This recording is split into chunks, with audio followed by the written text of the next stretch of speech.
कालच्या वादळी वाऱ्यामुळे या ठिकाणी पंढरपूर मंगळवेढा दोन्ही तालुक्यामध्ये एक मोठं संकट सर्व शेतकरी नागरिक आणि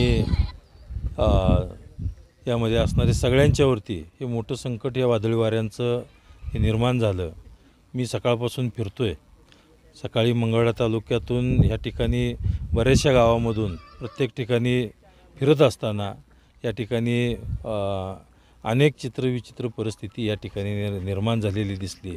त्यानंतर पंढरपूर तालुक्यामध्ये फिरत असताना आज एक आता आपण याच ठिकाणी बघताय एवढा मोठा टॉवर या ठिकाणी हा कालच्या चक्रीवादळामुळे हा पडलेला आहे। अनेक घराची पत्रे त्या ठिकाणी उडून गेलेले आहेत। अनेक शेतकऱ्यांच्या फळबागा असतील, केळी, द्राक्षे, डाळिंब, तर यासारखी पिकं या ठिकाणी मोठ्या प्रमाणात शेतकऱ्याचं नुकसान झालेलं आहे। अनेक जनावरांना या ठिकाणी आपण बघतोय की बऱ्याच जनावरांना दुखापती झाल्या, बरीच जनावरं यामध्ये दगावली गेली। मनुष्यहानी या ठिकाणी निंबोनीमध्ये मारनूर म्हणून एक होते, त्यांना या ठिकाणी पत्र्यावरचा दगड त्यांच्या अंगावर पडला। त्यानंतर त्यांच्यावर उपचार करण्याकरता दवाखान्यामध्ये नेले असता त्या ठिकाणी त्यांचा दुर्दैवी मृत्यू झाला। तर अशा स्वरूपाच्या घटना या ठिकाणी कालच्या वादळी वाऱ्याच्या निमित्तानं आज सर्वांच्यावर या मतदारसंघ नाही अख्ख्या बऱ्याचशा महाराष्ट्रातल्या तालुक्यावरती सुद्धा या ठिकाणी मोठं आसमानी संकट निर्माण झालेलं आहे। मी सकाळी फिरत असताना अनेक गोष्टीचं या ठिकाणी बघितल्या गेल्या की बाळवणीमध्ये आमचा एक युवक होता, त्याचं घर रात्री बरेचसे पाहुणे आले होते, परंतु पाहुणे आल्यानंतर त्याच्या घरावरचे रात्री पत्रे त्या वाऱ्यामुळे उडल्यानंतर आज सकाळी मी तिथं गेलो होतो। तर सकाळी गेल्यानंतर कालच्यापासून त्यांनी केलेलं जेवण असेल, ते जेवणामध्ये पाऊस झाला, वारं झालं, त्यानंतर पाऊस झाला, तर त्यांनी केलेलं जे अन्न होतं त्या अन्नामध्ये सुद्धा पाणी पडलं। त्यामुळे रात्रीपासून ते कुटुंब उपाशी होतं।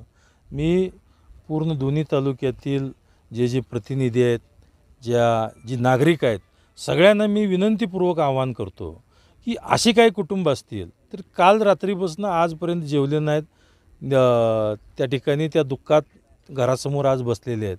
तर तिथे गेल्यानंतर तिथले सर्व सरपंच, सर्व अधिकारी त्या ठिकाणी गेल्यानंतर तर असे कुटुंब जर दिसतील तर सर्व लोकप्रतिनिधी, सर्व जनतेने अशा कुटुंबांना आपण एक धीर देणं हे सगळ्यांचं आद्य कर्तव्य आहे।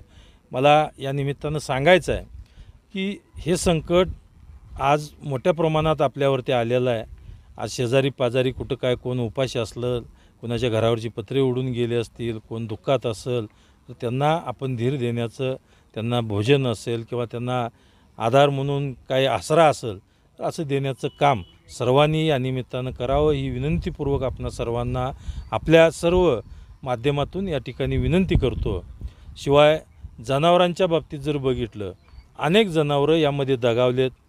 पाटकळमध्ये मी बघितलं तर त्या निमित्तानं तिथलं एक जनावराला जवळजवळ बैल एवढा चांगला त्या फोटोत देखणा दिसणारा, त्याला जवळजवळ 150 टाके त्या बैलाला पडलेले आहेत। म्हणजे 2 वेळा बैलाला भूल देऊनसुद्धा तो बैल उठू लागला। तर एवढा ताकदीवान बैल आज जवळजवळ 1.5 फूट जवळजवळ फाटलं होतं। तर अशा पद्धतीच्या इजासुद्धा जनावरांना झालेल्या आहेत। बऱ्याचशा लोकांना छोट्या मोठ्या जरी इजा झाल्या असतील तर आपली काळजी या निमित्तानं आपण सर्वांनी नागरिकांनी घेतली पाहिजे। मोठं संकट या निमित्तानं झालेलं आहे।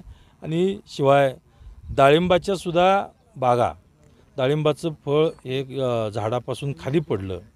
बऱ्याच शेतकऱ्यांनी, मला चांगलं माहीत आहे की दुष्काळी पट्टा आहे, टँकरने पाणी घालून त्या ठिकाणी त्या बागा जगवल्या आणि आज ते फळावर आलेलं पीक, त्या पिकाचं आतल्या चक्रीवादळामध्ये सापडून त्या ठिकाणी त्या डाळिंबाचं फळसुद्धा खाली पडलं, केळीची फळंसुद्धा खाली पडली गेली।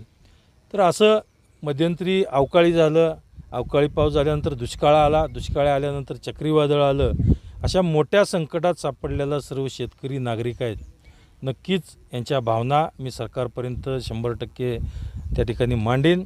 माननीय मुख्यमंत्री, माननीय उपमुख्यमंत्री, मदत पुनर्वसन मंत्री अनिलजी पाटील यांच्याकडं साकडं घालून मतदारसंघातील जनतेला जास्तीत जास्त मदत करण्याचं त्या ठिकाणी मी त्यांना विनंती करीन आणि त्यांना विनंती करून जास्तीत जास्त मदत आपल्या पंढरपूर मंगळवेढा तालुक्यातील जनतेसाठी आणीन एवढंच या निमित्तानं आपल्याला सांगतो.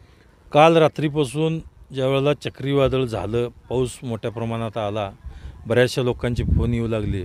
मी लगेच दोन्ही प्रांत असतील, दोन्ही तहसीलदार असतील, BDO असतील, सगळ्यांना सूचना करून या ठिकाणी आज सकाळी 7 वाजल्यापासून सर्वत्र म्हणजे आपल्या पंढरपूर तालुक्यामध्ये 91 गावांना आत्ता आलेल्या माहितीनुसार 91 गावांना या ठिकाणी हा वादळी वाऱ्याचा धोका निर्माण झालेला आहे. मंगळवेढा तालुक्यातील बऱ्याचशा गावांना हा वादळी वाऱ्याचा धोका निर्माण झालेला आहे. तर या सर्व गावांना गावातील तलाठी, सर्कल, MSCBची असतील, ग्रामसेवक असतील, कृषी खात्याची सगळे अधिकारी असतील, हे सगळेजण मिळून ज्या ज्या ठिकाणी जिथं नुकसान झालेलं आहे त्या ठिकाणी भेट देऊन त्यांचे पंचनामे करून या ठिकाणी ते पंचनामे करून त्यांना जास्तीत जास्त कशी मदत मिळेल या भावना निर्माण करत आहेत. आणि एवढ्या ह्याच्यामध्ये एखादा कोण अधिकारी असं होत असतं तर त्या अधिकाऱ्यांनासुद्धा आपण जागेवर आणण्याचं काम या ठिकाणी करतो.